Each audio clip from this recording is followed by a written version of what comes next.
Yung mga tol, punta tayo sa Bangkok Music City sa Thailand. Isa siyang music festival tsaka music export networking conference. Tara, bago nun, simula po tayo sa day before. Siyempre, bago tayo mag-side quest sa Bangkok, kailangan gumagalaw pa rin yung kumpanya mo. And ito yung mga artists namin, pinapakita yung mga upcoming demos, working on music, and so end of the day. And workout muna, tapos head tayo sa airport para bumili ng pasalubong. Since medyo maaga pa ako, pumunta ako sa Mabuhay Lounge.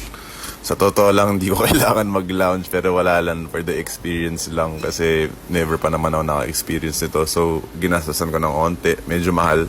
Gagawin ko ba next time? Baka hindi. Pero yun lang for the experience. And so, nakaswerte tayo. Naka-exit seat ako. Tapos yun, nakarating na tayong Bangkok. Madali lang naman. And nag-money exchange tayo sa secret shop. Tapos sinundo ako ng aking airport transfer. Napakaswerte ko kasi yung kaibigan kong kasama, nauna na siya, tsaka gusto niyang i-book ko si fancy hotel. So nakakuha ko ng Marriott Executive Apartments. Ayan, so nandito tayo kasama ang tropa. Tapos pagka kaming restaurant, Fatboy Izakaya para mag-drinks. And yan yung katapusan ng day 1. Tapos day 2, nagsimula 6 a.m. Nag-training ako ng jiu-jitsu sa Saturn. Bago pumuntang work, syempre kumain muna tayo ng pad si Ew, kasama ang aking tropa si Pons. Tapos after nun, nag-grab bike na ako papuntang hotel para magtrabaho till 6 p.m. Tapos lalabas na naman ako. Sa totoo lang, di ko na video lahat kasi sobrang blurry Blurry ng Bangkok. Pero nakain ako ng masarap, nakainom ng masarap. Yun lang naman, importante doon. And so, simula ng day 3, Sabado na, first day ng conference. Papunta na ako sa venue kasi may meeting ako bago ng mga events. And so, mode of transportation dito, motor. Kasi sobrang traffic, tol. And nakasuot pa ako ng liliparan.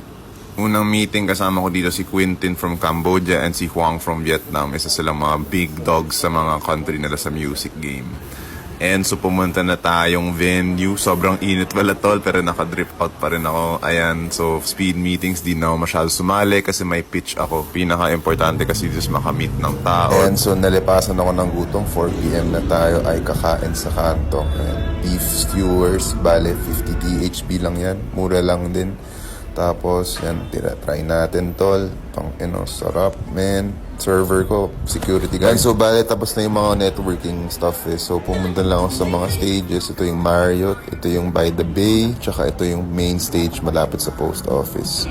Nood lang ng onti, tapos bumalik, tapos umikot. Grabe yung art scene dito sa side ng Bangkok, man.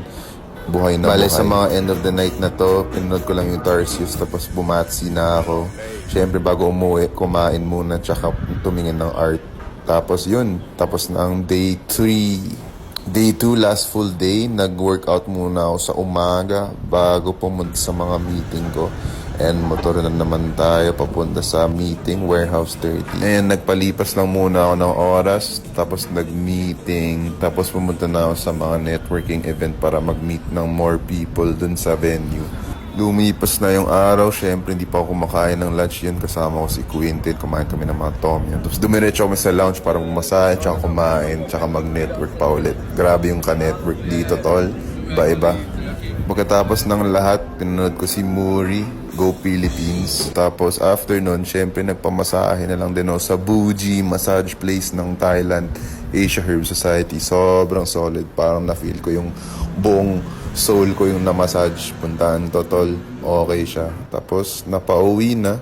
Tapos kumain. Tapos umuwi na. Uwi na tayo ng Pinas kasama ng tropa ko. Ito na yung Isuzu namin na SUV. So, yun lang. See you again.